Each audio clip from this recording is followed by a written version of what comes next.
Saya nabur buat rumah Tuhan. Tuhan kasih rumah buat saya.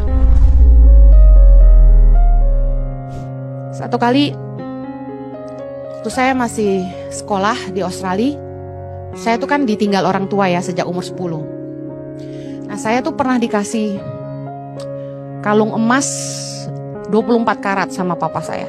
Bohong lah, itu mah toko pasti 22. Karena gak mungkin 24 dibikin kalung. Cukup berat ya, berapa gram. Itu jadi satu-satunya harta saya. Saya simpan kenang-kenangan dari papa, dan itu satu-satunya harta. Saya tuh bukan orang yang jual-jual emas buat hidup gitu, saya kerja. Nah, satu hari gereja butuh uang buat pembangunan. Jadi gembala kami kasih visi, gereja tuh mau beli tempat gitu di city, di pusat kota. Kami kan tinggal di Australia. Lalu saat saya berdoa, saya bilang, Tuhan, saya punya apa? Nah kan saya nggak kerja untuk sekolah, untuk tinggal saya harus kerja keras ya. Jadi saya nggak punya harta ya. Saya mesti kasih apa gitu buat gereja. Tiba-tiba Roh Kudus ingetin kalung emas itu. Saya pikir, ini setan ini. Dalam nama Yesus, tolak.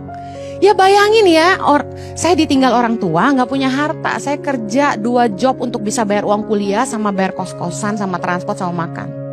Benar-benar gak punya uang. Dan satu-satunya harta ya kalung itu doang. Tapi Roh Kudus jelas bilang, tabur itu. Saya sedih banget. Tapi saya taat sama Tuhan.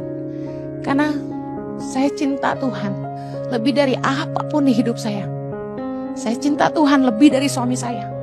Saya cinta Tuhan lebih dari anak-anak saya. Saya cinta Tuhan lebih dari apapun yang saya punya di hidup saya. Jadi saya kasih. Waktu itu gembala saya taruh meja di depan gereja. Kami semua yang mau taruh persembahan taruh di meja itu. Dan saya rogoh. Kalung itu ada di tas saya lagi. Saya antar ke depan, saya letakkan. Untuk Tuhan. Dan saya kasih tahu. Sampai hari ini. Saya tidak pernah punya rumah. Saya nabur buat rumah Tuhan. Tuhan kasih rumah buat saya. Amen. Belajar berkorban tuh sampai sakit. Karena kita mengasihi Tuhan. Kita nggak lihat manusia. Saya nggak peduli gembala saya pakai duit itu bener nggak bener. Saya nabur untuk Tuhan. Dan upahnya itu dari Tuhan. Amen. Yuk belajar memberi. Belajar berkorban. Pedulilah sama orang lain.